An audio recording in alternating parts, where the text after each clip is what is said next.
Hawati Entawi, Tem Jafar Kau, Tarpin Mawef. Signore e signori, prego. Un po' d'attenzione. Benvenuti al Virtual Light. Oggi assisterete all'aprirsi di una nuova era. Il futuro è un unico mondo, un unico pensiero, un'unica mente. Osservate.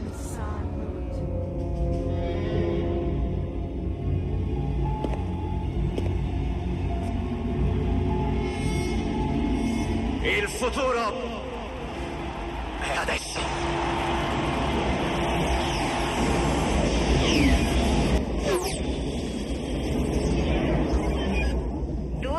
Al Global Interface.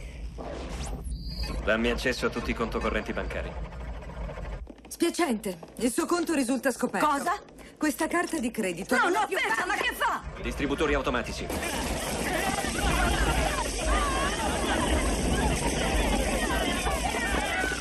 Dipartimento energia elettrica e acqua. Stai volendo rientrare in tutti i sistemi! Non ci sarà più alcuna autorità a opprimerti! Tutti noi possiamo essere l'autorità.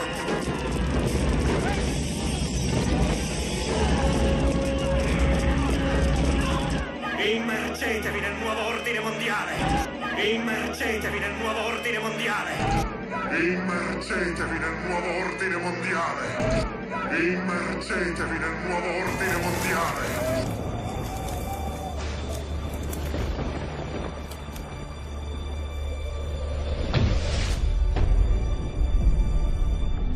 It first started in 1967 when I found out that I had not gotten the big picture, even though I thought that I had it together. I just didn't have the complete pieces of the picture. This is a giant geo-psychopolitical picture, and things are happening with the use of subliminal, indirect, and reverse psychological propaganda. It's made to be confusing by the evilarchy that controls not only the United States but Britain. This Illuminati, this group who called themselves the Enlightened Ones, had gained positions of power through control of the banking system. We cannot allow our sons and daughters to be sent to die in a bankster's war. For oil, for heroin, for cocaine, for gold, or for control. Sun Tzu, the great strategist of war, said that all confrontations are won before the battle begins. There has never been a battle that has been won defensively. But we must prepare by becoming self-sufficient. The world that maybe some people dreamt of at that conference back in Bournemouth, when it looked as if maybe history would end, that liberal democracy would triumph, that free market economics would slowly progress, and we'd have a new world order. And together they helped to create, were the principal leaders in creating, a new world order and a winning strategy in the Cold War. We are part of a new world order. And as the recently departed Admiral William J. Crowe once said, it's long on new and it's short on order. Walter Isaacson wrote a wonderful book about some of the wise men who helped shape the new world order following the Second World War. As we devise our way forward in Iraq, I urge the international community to embrace its responsibility for creating that new world order. A new world order based upon collective action. The transatlantic partnership was never just the foundation of our security. It was the foundation of our way of life. It was forged an experience of the most bitter and anguished kind. Out of it came a new Europe, a new world order, a new consensus as to how life should and could be lived. And just like that, it was gone. It was a new world order. That's what President George H. Bush said. Harvard historian Francis Fukuyama pronounced the end of history. The New World Order means different things to different people, but to those who expect to be in control of it, it means the same thing. It means all the world under their control. They believe that somebody must rule. After all, people are too darn dumb to know how to rule themselves. They figured that that's their role. The first in-depth publication of note was Samuel Zane Batten's work, The New World Order, which was published in 1919. Under the cloak of Christianity, this order speaks of a new world rising and advocates social control over all people and all resources. It promotes a world federation with a world parliament, an international court, and a global police force. The creation of an international mind with a world consciousness and a world patriotism. The destruction of every arbitrary power that can separately and of its single choice disturb the peace of the world. World government is good, right? It put an end to war. Well, it could put an end to war because you just only have one dictator. I think Adolf Hitler had that in mind. He wanted a world government too, with himself as the master leader. Many have regarded Hitler as the apex of evil, a true heart of darkness. But how many people know that Hitler had his own vision of a new world order? Hitler had been promoted by the establishment.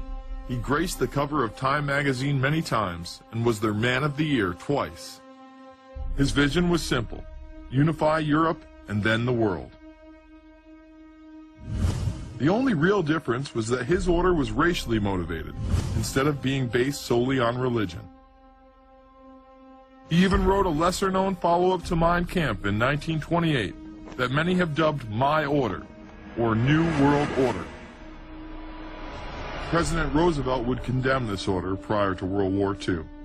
Nazi forces openly seek to establish systems of government based on the regimentation of all human beings by a handful of individual rulers who seize power by force.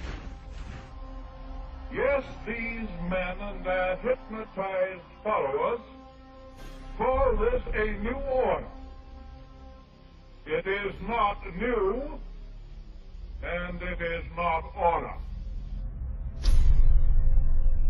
The idea of globalization was so prominent in Nazi ideology that the 1936 Berlin Games would be the first time that the Olympic rings would be displayed prominently and promoted in order to glorify the Third Reich.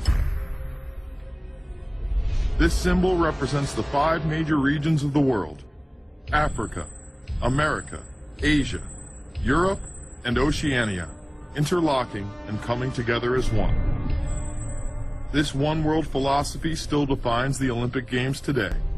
Author H.G. Wells, the man behind The Time Machine and War of the Worlds, would write about a planned world state in which there must be a common faith and law for mankind.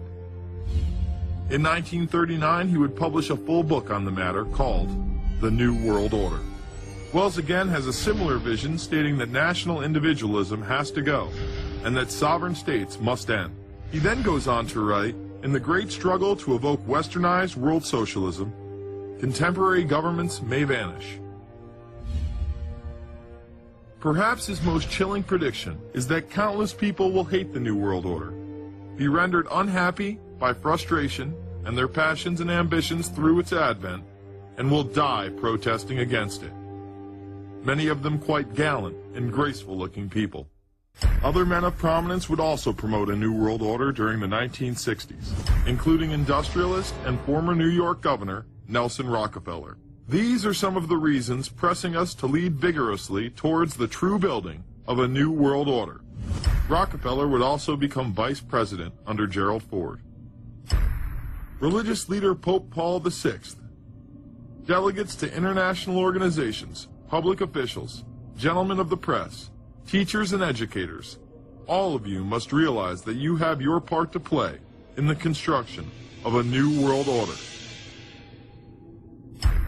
As well as former President Richard Nixon. And the hope that each of us has to build a new world order.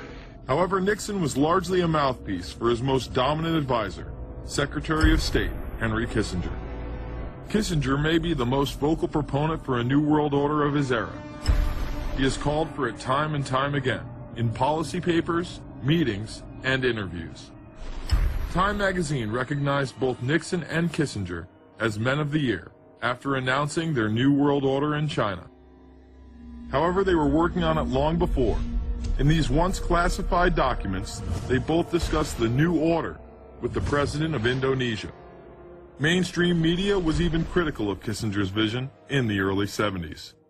In ragged, spasmodic fashion, a new world order is coming into being, but it looks less and less like the world order that Mr. Kissinger had constructed in his own mind. Kissinger's new world order would fall under the radar for some time. However, it saw a vast revival during the first Bush administration. Here is Brent Scowcroft, former vice chairman of Kissinger Associates and former national security advisor under both Ford and Bush Sr., as he discusses the New World Order. Looking at the subtitle this morning, Are We Ready for the New World Order? Gives me something of the shudders. That phrase, New World Order, I'm afraid I'm partly responsible for resurrecting. To me, what that symbolized was perhaps a fundamental change in the character of our response to national security issues.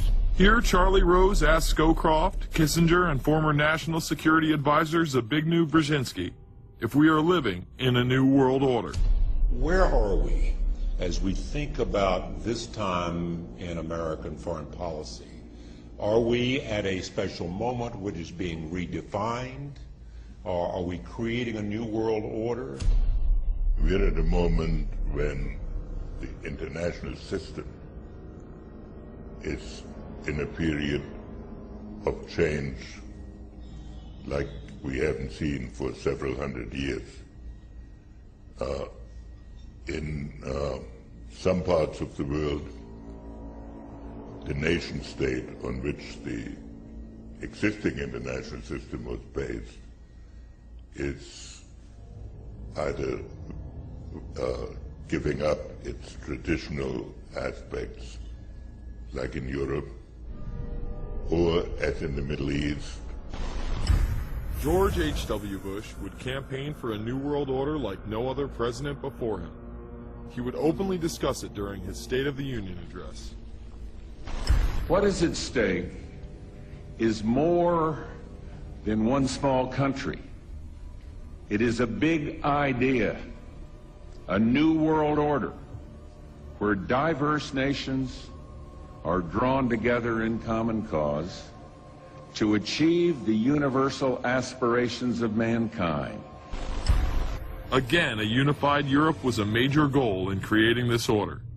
With few exceptions, the world now stands as one. A year and a half ago, in Germany, I said that our goal was a Europe whole and free. Tonight, Germany is united. Europe has become whole and free. The world can therefore seize this opportunity to fulfill the long-held promise of a new world order. We can find meaning and reward by serving some higher purpose than ourselves. A shining purpose, the illumination of 1,000 points of light. Bush Sr. and his administration would tour and promote this agenda across the board at any given opportunity. The President has spoken often of a new world order. And we have an unprecedented opportunity to build a new era of peace and prosperity here and abroad, to build a new world order. It's my understanding, I think that the President, and I don't know the context of how it came up in his speech last night in New York, said that China must be a part of the New World Order. Guess I would like to ask you how you envision China fitting into the New World Order. It is a country that we are going to have relationships with by virtue of its geopolitical importance. American officials say breaking down regional and national barriers to the flow of goods and services would represent a spectacular benefit to economies around the world. We are building a new world order. Bush would actually make a commencement address at Maxwell Air Force Base declaring the birth of this order. And that's why I wanted to speak to you today about the new world taking shape around us, about the prospects for a new world order now within our reach. In the coming weeks, I'll be talking in some detail about the possibility of a new world order emerging after the Cold War. But today, I want to discuss another aspect of that order. You see, as the Cold War drew to an end, we saw the possibilities of a new order in which nations work together.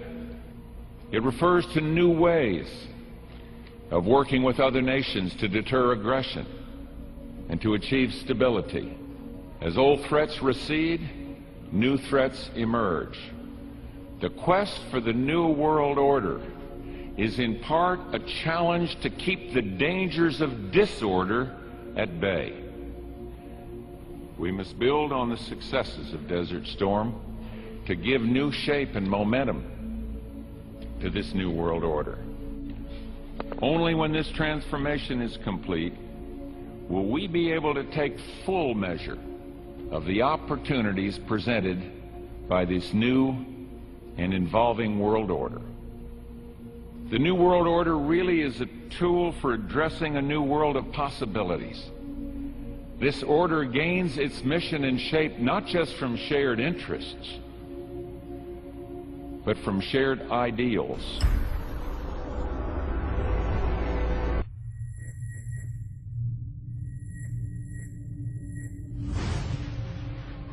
University and institutional chairs. I mean, we're talking a new world order at Georgetown.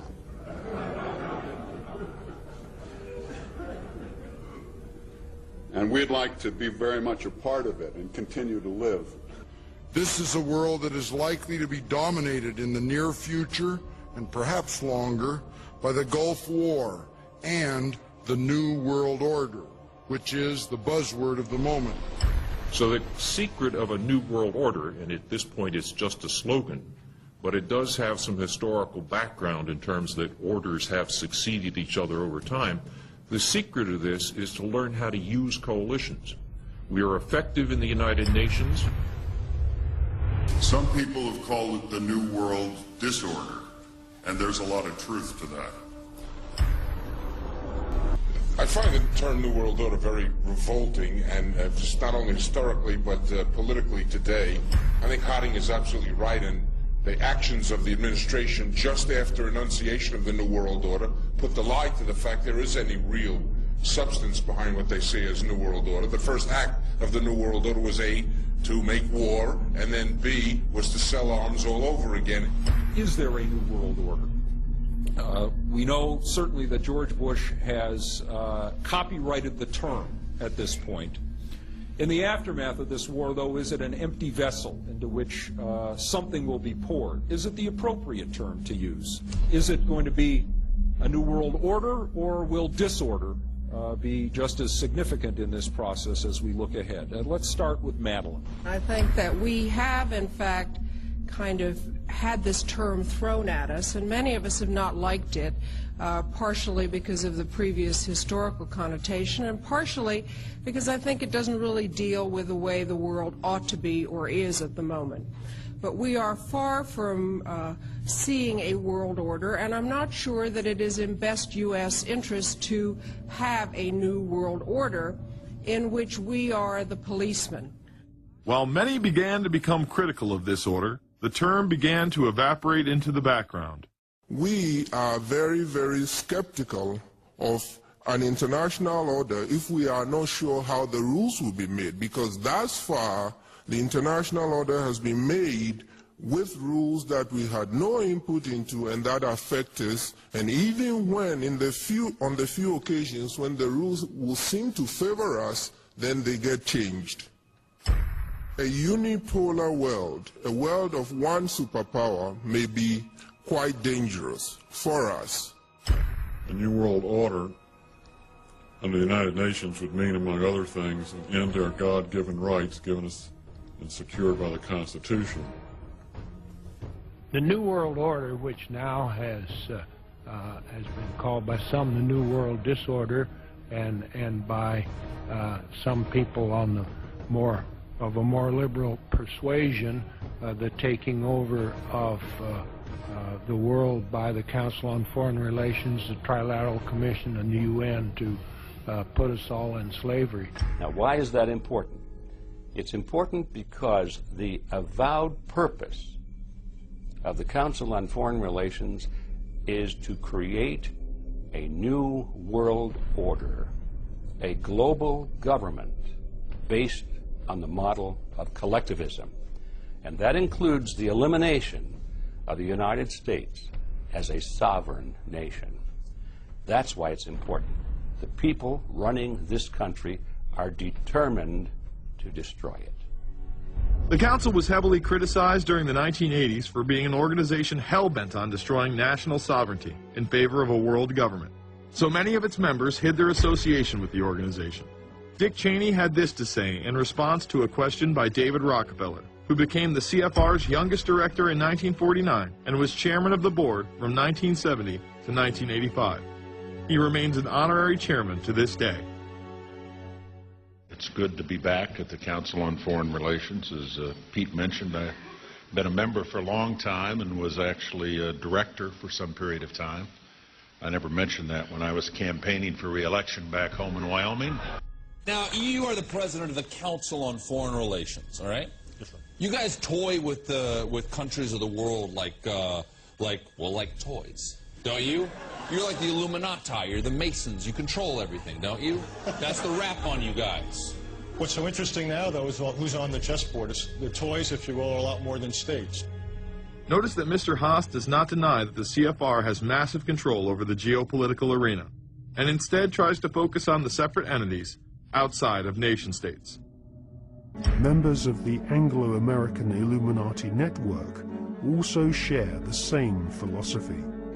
They believe in a single, all-powerful superstate, which is governed by a single world leader. If the Illuminati were successful, and their dream would come true, it would be a virtual hell on earth. That is what the New World Order is all about. It's a living hell. It's Orwell's worst dream and nightmare. Well, the reason I bring it up, if you've ever heard any of our call-in shows, you know that we have people that think about the conspiracy theories of people like you. You would be a poster child for these people because you have served on the board of the Council on Foreign Relations. You helped start the Trilateral Commission, and you've been to the Bilderberger Group. Are people too close in this world, people in business, too close to the governments? Well, you know, there is such a thing as insidious influence. And the question is, how does it operate? Does it involve bribery? And does it involve some sort of psychological domination of individuals? I don't believe in this notion of some sort of secret societies controlling people. But of course, in any political system, there are sort of over-the-table and under-the-table arrangements. Brzezinski would muse in 1997 that geostrategic success would represent a fitting legacy of America's role as the first, only, and last truly global superpower, and that the only way to mobilize Americans was a truly massive and widely perceived direct external threat.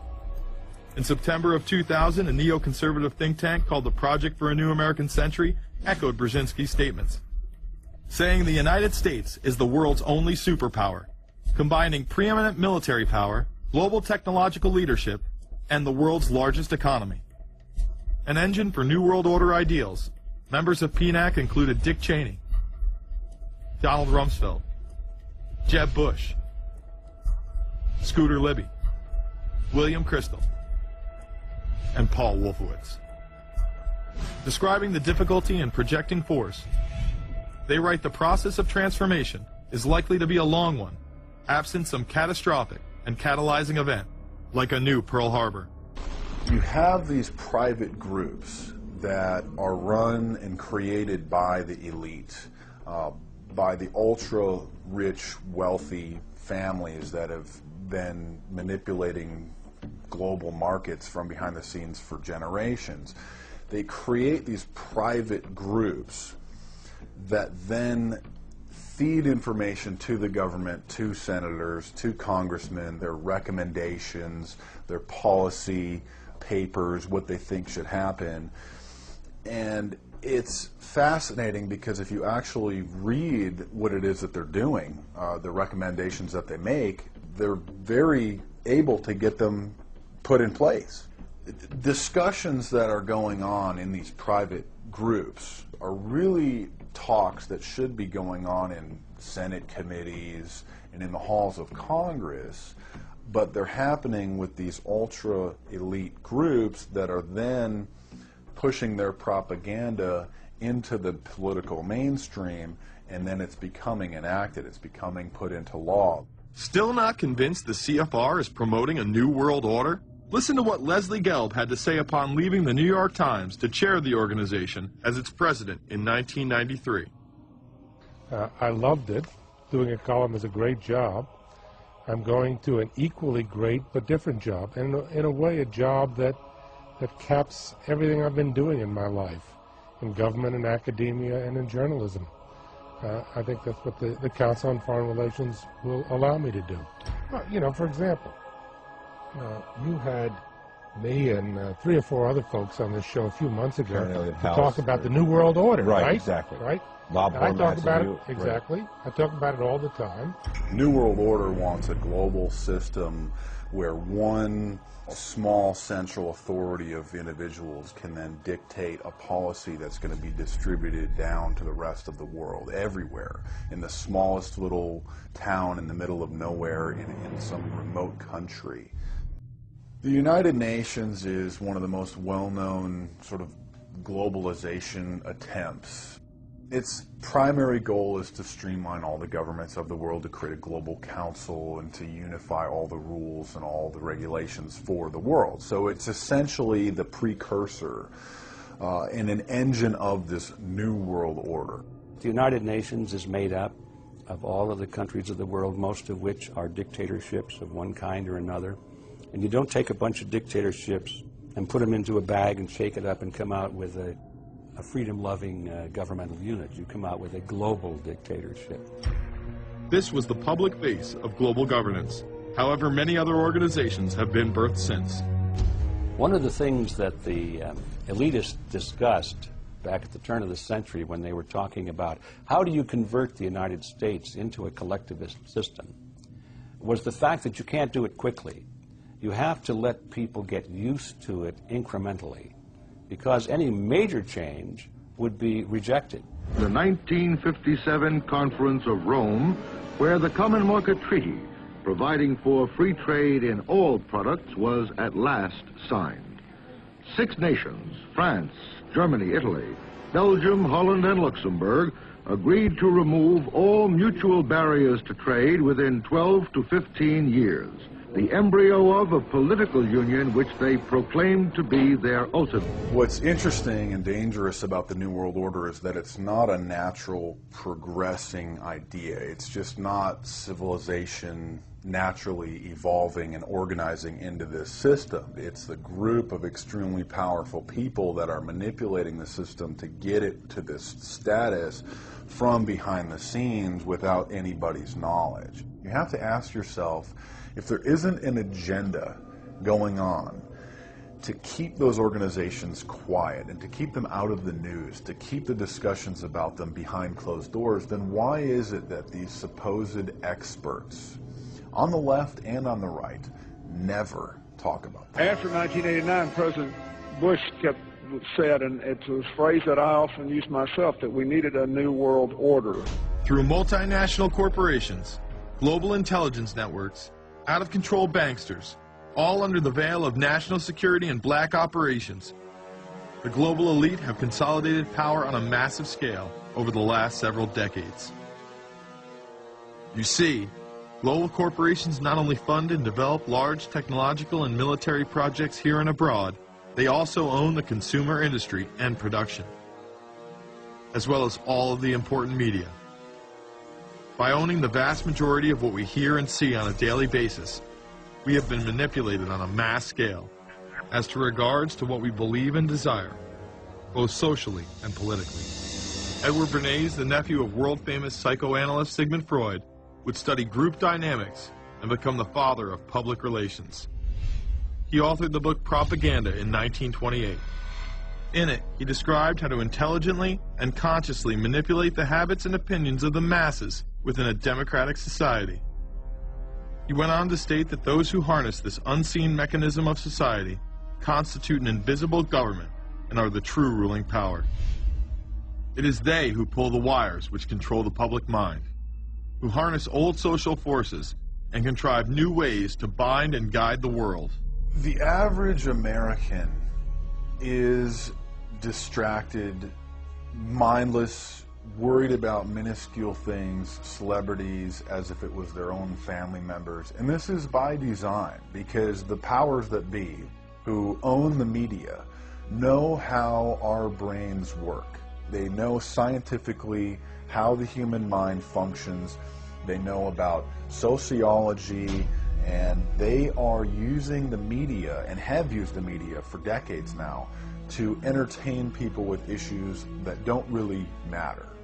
When you have the big news networks covering celebrity issues as if it's the most important thing, it becomes the most important thing. And this is not by accident. This is to keep us out of the way. Because if you're worried about the latest celebrity death, or the latest celebrity couple, or the celebrity breakup, or your sports team having a shot at the Super Bowl or the World Series, there's so much information about those issues that can be discussed that will mesmerize people, and they won't know or care about.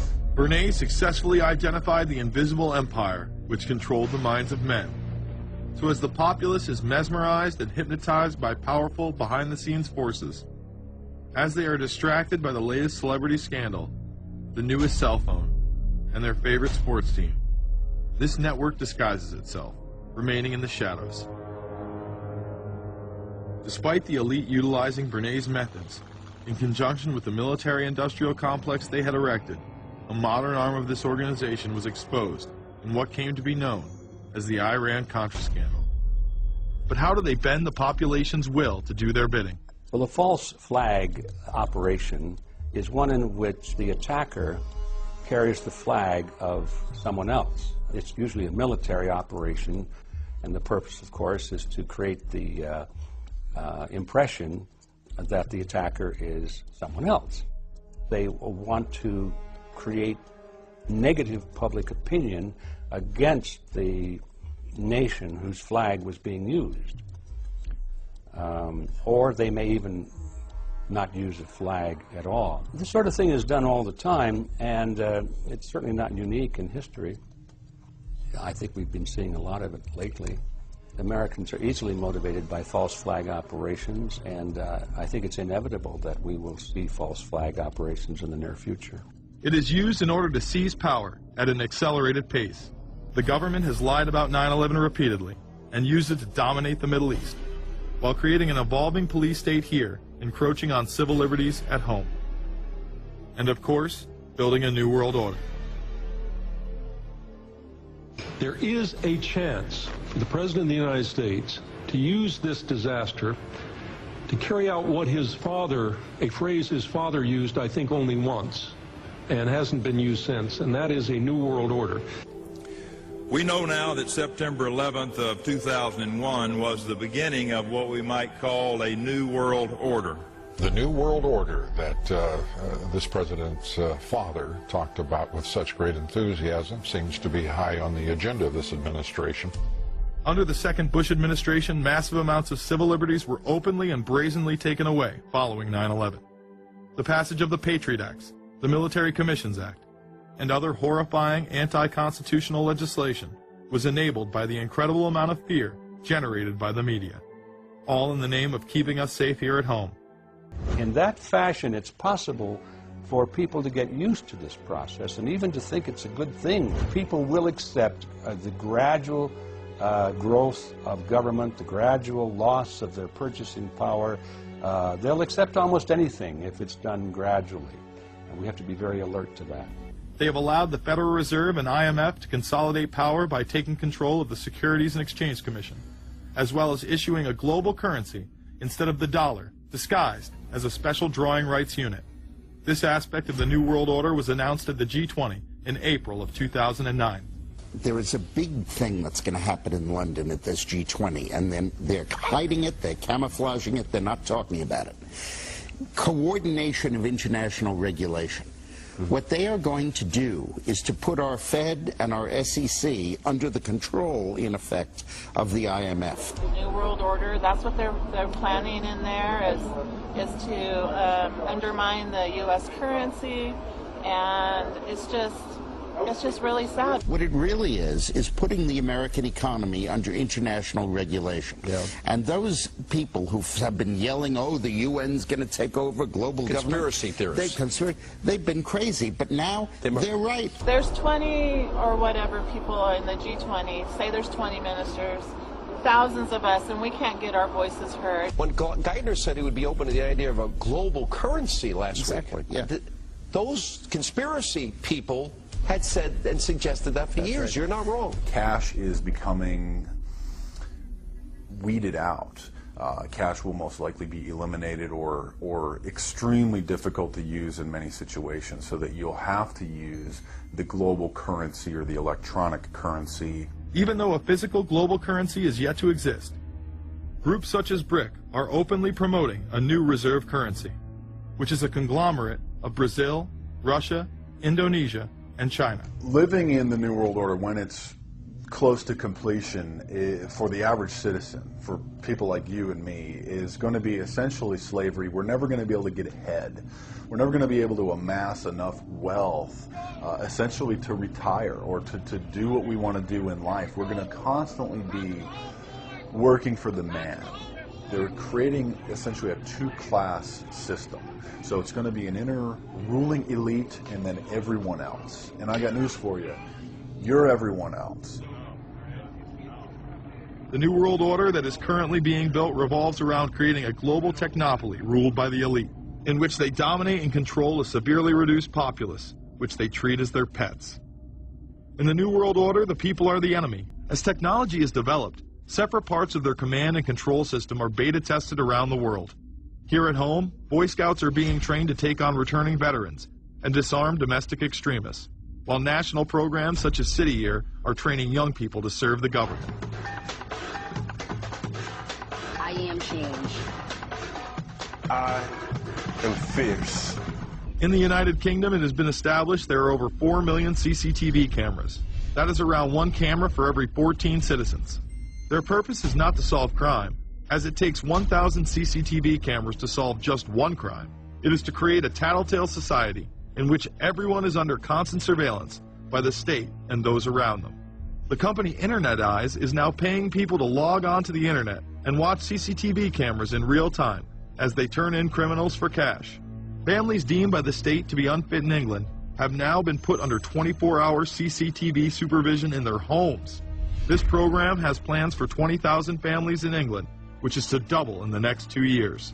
Your every move in both your home and the outside world is under constant surveillance by a criminal elite who operate above the law.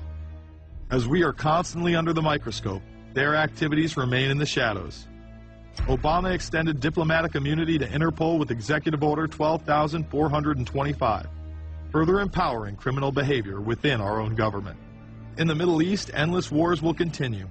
Under the Obama administration, we have sent tens of thousands of more troops into Afghanistan, all while the same network exposed in the Iran-Contra affair discussed earlier controls the opium trade. Biometrics have been instituted in both Afghanistan and Iraq, where individuals are subject to fingerprint devices, iris scanners, and electronic databases to screen local residents as well as DNA tests.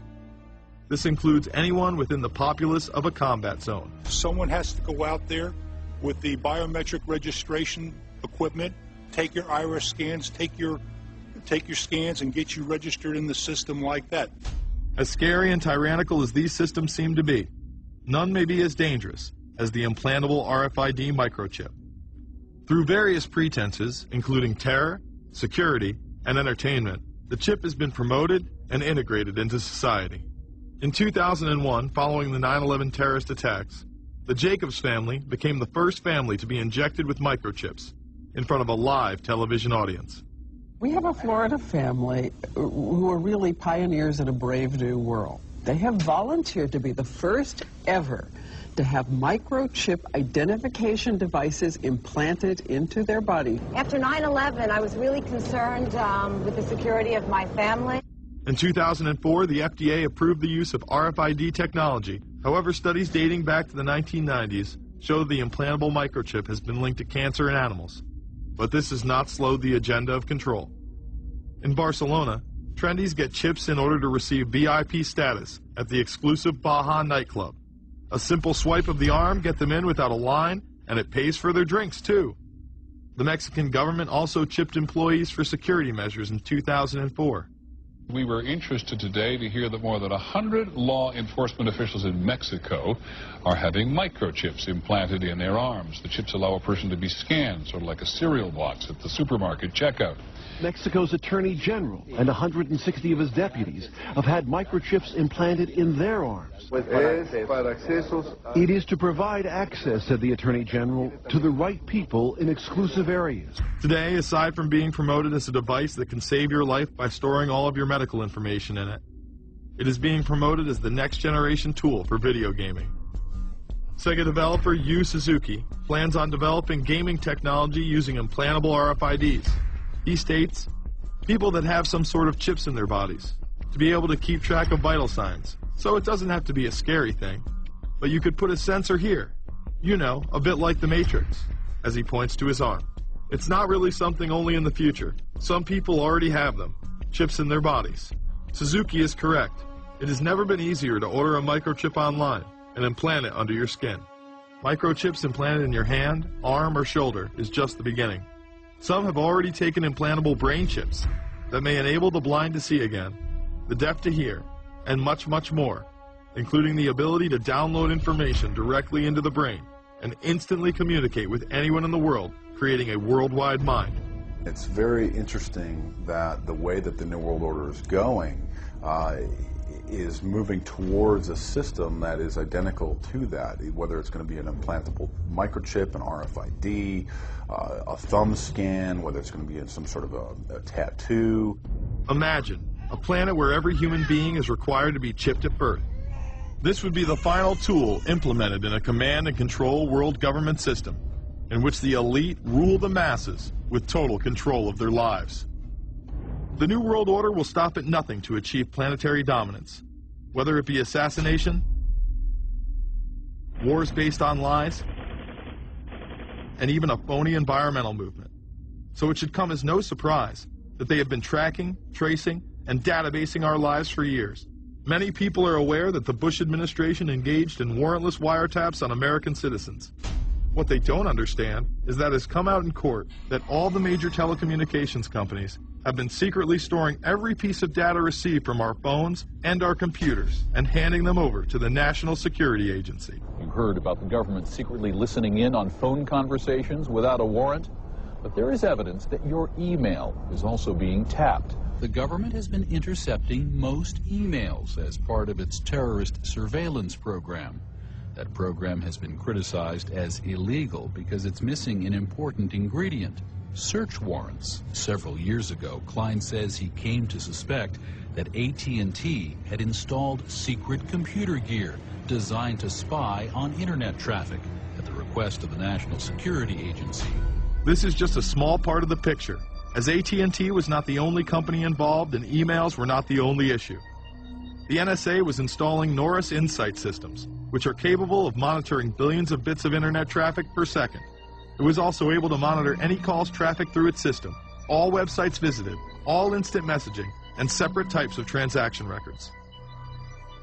The secret room at AT&T contains gear which enables the government to look at every individual message on the internet and analyze exactly what people are doing.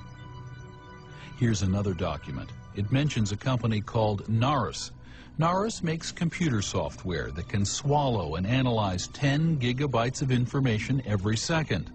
That means it could go through all the information in all the books in the Library of Congress in a little over 15 minutes. The documents Klein and others were able to produce were then censored by the NSA. Bankston isn't allowed to talk about the documents in detail. The government has since had them sealed. But he says what is in there boggles the mind. We are talking about a substantial portion of all the communications traffic in the United States. The policies have been shielded by the Obama administration and continue to this day. This evilarchy does exist, and that the eye on the pyramid is the eye not only of Horus but the eye of Lucifer. And if you take a look at the symbology in London, you take a look at the Illuminati Luxor Hotel in Las Vegas, you take a look at structures all over the world, they have told us what they are doing. They have identified themselves. We are identifying the enemy. We have identified the enemy. We have identified the enemy. So is there anything else about the ruling class we should know? Politicians, business leaders, and media figures are often portrayed as pillars of morality while they describe themselves as Christian conservatives. Nothing could be further from the truth. In reality, many of the elite are groomed at a young age to take part in occult rituals. Those who attend Yale are indoctrinated into the Order of Skull and Bones, an elite secret society cloaked as a fraternal order. Yale University is 300 years old this year, and were you to visit its campus, you would see that it still has exotic clubhouses, which look like tombs where Yale's legendary secret societies meet. Their prestige and importance have largely evaporated, but the rituals are still a secret. And so when we heard that some enterprising characters had managed to spy on the famous Skull and Bones Society, we couldn't resist. Skull and Bones, people say it's a fraternity at Yale University, but it's really a postgraduate organization. So it was founded in 1832. And it's not like a normal fraternity. People don't pledge. These people choose who they want to come. So they do the recruiting. They recruit 15 people every year. People who they see are going to be powerful people in the future. So they're recruited when they're a junior in college. A lot of these people come from really wealthy and influential families because they know that this person has the resources to then elevate them to a position of power that can benefit the club. Former Skull and Bones members and current members have been presidents, heads of the CIA, senators, heads of business. I mean, huge, huge corporations. These people have the network that brings them to such a position of power that most people could only dream of. You have to ask yourself why it is that somebody would want to do that, let alone these elite people. And if you look at the elite throughout history, many of the people that achieve pinnacles of power are into the occult. They seek a supernatural way to gain power. They couldn't care less about the code of conduct that's taught in all major religions about treating others the way that you want to be treated. And then they masquerade, they put this false front on that they're like everybody else, because your average person wants to do right, believes in some sort of a karma, believes in some sort of a divine justice in the universe. And so these people need to put on this front that they're like the average Joe in middle America, that they go to church every once in a while, and that they believe in an afterlife and a divine justice. And so they have to put on this front that they're like everybody else in order to get elected and to be accepted and to not have people look at them suspiciously, because if somebody goes around and openly admits that they were an atheist or that they were of some obscure religion, people aren't going to throw their support behind them as much, and they're not going to trust them as easily. The reality of this behavior is never revealed to the public, as the media keeps any revelations quiet. Unfortunately, these type of activities continue to this day. The insanity is that we have allowed an interwoven elite criminal class to rule over us while posing as the saviors of the planet. We have learned they will stop at nothing to achieve their goals and are not held accountable for their crimes. They prey on the system rather than protect it. This is not a new world order of peace and prosperity. It is not a world government to save the earth. During difficult times, we must remain ever vigilant against seemingly positive solutions imposed to suit their aims. Crises there will continue to be.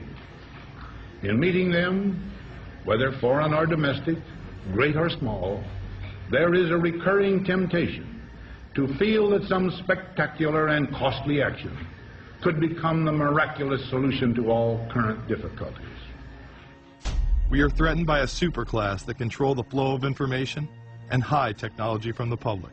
The prospect of domination of the nation's scholars by federal employment, project allocations, and the power of money is ever present and is gravely to be regarded. We must also be alert to the equal and opposite danger that public policy could itself become the captive of a scientific, technological elite. It is time to put down the remote control, to turn off your Xbox and start paying attention. It is time to step away from everyday luxuries and pop culture and take action against a monolithic, concentrated evil in order to save what's left of humanity. Are we not men? No, we are not men. We are beasts, and you have made us beasts. We will not walk, we will not talk, we will not gather in the night. We will dress right, dress ready, run. And as a last resort, we will use cold blue steel and jab between the second and third ribs and twist. Bushmasters! 5, 4, 3, 2, 1. How set up are we to deal with this new world order? I think we're going to hear a lot about that today. Let's take the New World Order. It's an interesting phrase. I've been thinking a little bit about the structure of the world, right? The New World Order, as everybody says. The peace could yield to the pernicious New World Order. The New World Order. The New World Order. The New World Order. The New World Order. This New World Order. Stay fixed on your goal of imposing the New World Order. We kept talking about a New World Order. A New World Order. That's what we need now. A new world order with swing. One war and one victory doth not a new world order make. Conservatives used to believe in the United States of America rather than the United States of the New World Order. The ambition to create a new world order. Whose world order is this? And of course what he called it was the New World Order. Respect for a new world order. We can see a new world coming into view, et cetera, et cetera. That's the core of the New World Order that we want to try to build. It's the sole superpower, New World Order. New World Order. A new world order. To a new world order of peace. Let's say a new world order, for want of a better term. Entities of the new world order. The whole concept of New World Order is something else. It really says that the state is God. The state will play a bigger role in the economy. New order. What Wilson wanted was a new world order, not just a new world order. In order to compete in the New World Order. Compete in this new world order. This is the third leg of the New World Order. We had the World Bank, we had the IMF, and now we had the World Trade Organization. A rigid New World Order. This hoped for New World Order. Constructing a New World Order in the New World Order of the 21st century. The new world order we're going to put in place In this New World Order. in this new world order. The patriots in this country are not going to see their rights diminished in order to create a new world order. President Bush has described as a new world order, which I share that, we all share that same desire. A new world order is surely in the making here. Are we ready for the new world order?